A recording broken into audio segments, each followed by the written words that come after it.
나이팅게일은 전 세계적으로 등불을 든 여인이라고 알려져 있죠. 그녀는 매우 유복한 영국인 가정에서 태어났습니다. 이름 플로렌스는 이탈리아 도시 피렌체의 영어 이름인데, 나이팅게일의 부모님이 3년째 신혼여행을 즐기다 피렌체에서 아이를 갖게 되어 플로렌스라는 이름을 지어준 것이죠. 나이팅게일은 젊었을 때 매력적이고 날씬하며 우아했다고 묘사되어 있는데요. 정치가이자 시인인 리처드 호턴경이 약 9년간 끈질기게 구원할 정도로 이성적인 매력이 많았다고 합니다. 그녀는 어릴 적부터 자신을 특별한 사람이라고 생각했습니다. 17살 때 기도하던 중 그리스도의 후광을 보고 신비한 영적 체험을 했는데, 이에 그녀는 간호사가 되어 신의 부름에 응답하고자 했죠. 나이팅게일이 유명해진 건 크림 전쟁에서의 활약 때문입니다. 크림 전쟁은 오스만 제국과 러시아 제국 간 전쟁으로서 당시 영국과 프랑스는 오스만 제국 편으로 참전했는데요. 나이팅게일은 셀리미의 요새에 간호사로 소속됐는데, 첫 번째 겨울에 약 4,000명의 환자가 사망할 정도로 끔찍한 상황이었죠. 특히 전투로 인한 외상보다 수두증, 장티푸스와 같은 질병으로 사망 환자가 많았습니다.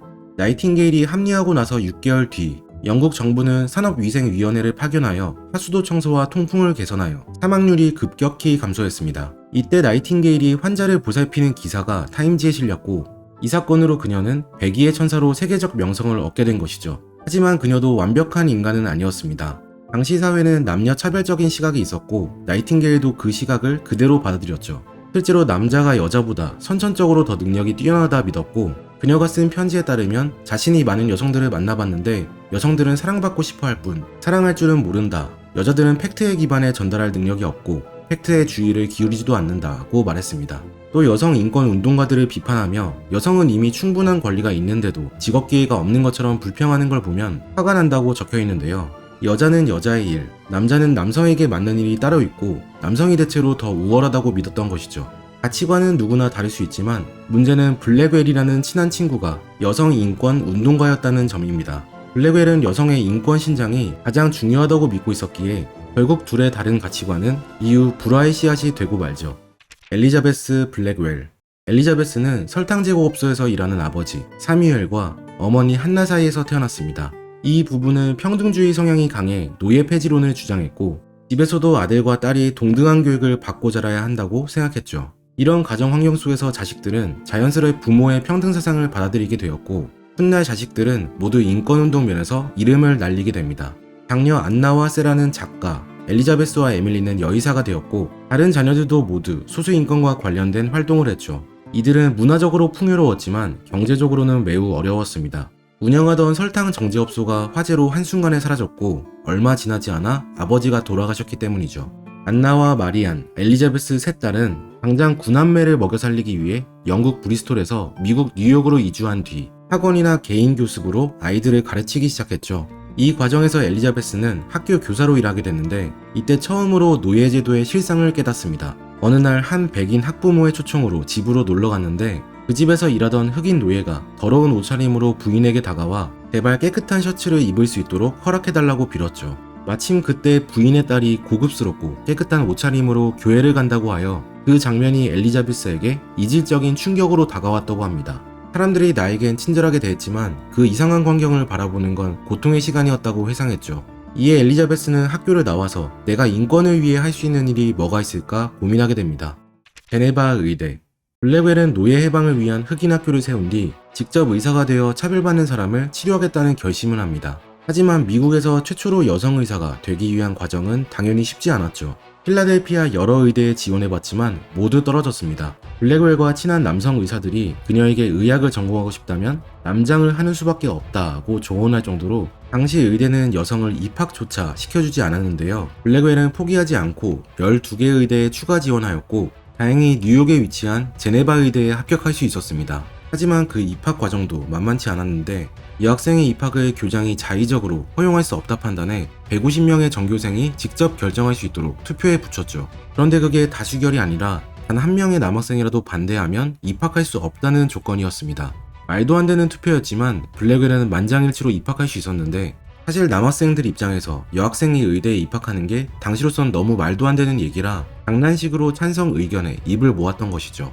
이후에도 최초 여의사의 길이 쉽진 않았습니다. 학기 도중 임상 경험을 위해 자선병원에서 일했는데, 일부 의사들은 그녀가 여자라는 이유로 수술에 함께 들어가는 것 자체를 거부했고 아예 병원에서 나가버리기도 했죠. 하지만 블랙웰은 꿋꿋이 버티면서 매독과 티푸스 등 다양한 병에 대한 임상 경험을 쌓아나가기 시작했습니다. 결국 블랙웰은 1849년 의대를 졸업하면서 여성 최초 의대 졸업생이 되었죠.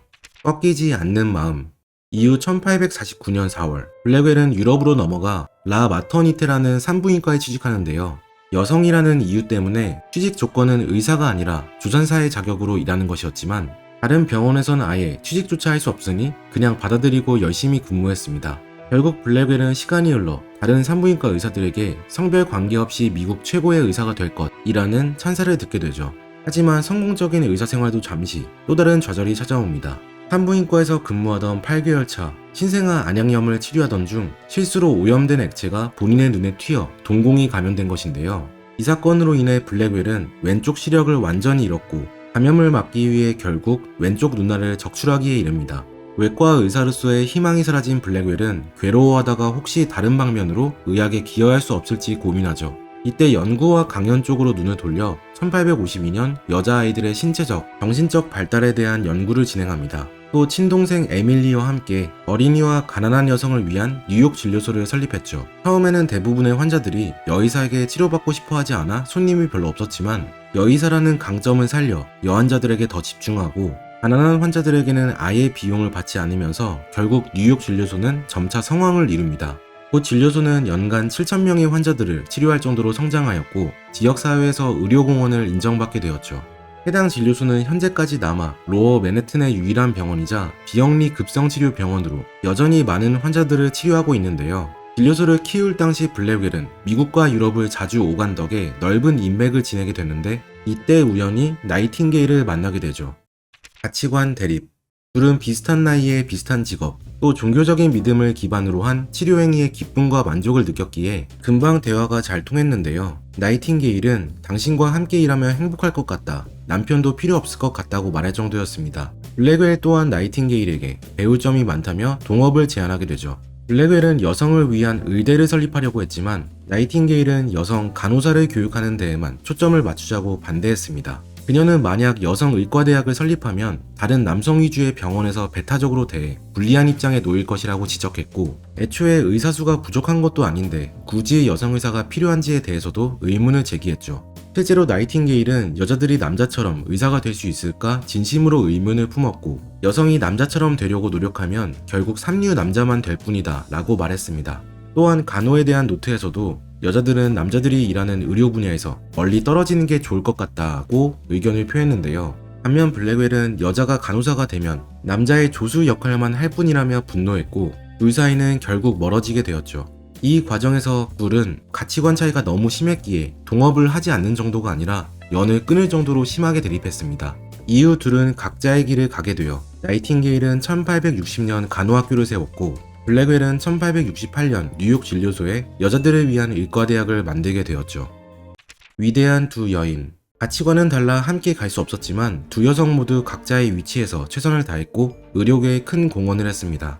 블랙웰은 뉴욕 진료소에서 학생으로 있던 소피아 제스 블레이크와 함께 영국 최초의 여성 의과대학인 런던 여성 의과대학을 설립했는데 이 학교를 졸업한 유명인으로는 방사선의 위험에 대해 알린 앨리스 슈튜어트, 영국 전신 분석학회 회장 실비아 페인 등이 있죠. 비록 블랙웰은 실명된 사건으로 인해 본인 스스로는 의사가 될 수 없었지만 이후 수많은 여성들이 의료계에 진출할 수 있는 초석을 마련하여 의료업계가 성별과 상관없이 발전할 수 있도록 이바지한 중요 인물이 될 수 있었습니다. 한편 나이팅게일도 유명한 간호학교 세인트 토마스 병원에 나이팅게일 훈련학교를 세웠죠. 이 학교는 이후 합병과 확장을 거쳐 킹스 컬리지 런던의 나이팅게일 간호 및 산파학부로 남게 되었습니다. 학교를 졸업한 유명인으로는 호주 간호학의 창시자로 불리는 루시 오스번, 스웨덴 간호협회를 설립한 에미 랩 등이 있습니다. 책 알고 보면 무시무시한 엽기 인물 세계사는 위인으로 알려져 있는 인물들의 다양한 사생활이 담겨 있는데요. 특정 위인을 업적과 성과로만 기억하면 인생까지 미화되는 경우가 많은데 아무리 존경받고 대단한 사람이어도 완벽한 인간은 없다는 걸 새삼 느낄 수 있었습니다. 한번 읽어보시면 뜻밖의 얘기들이 많아 충격적이면서도 재밌으실 거예요. 지금까지 책들 폭행이었습니다. 오늘 함께 읽은 책 알고 보면 무시무시한 엽기 인물 세계사, 저자 호리에 히로키,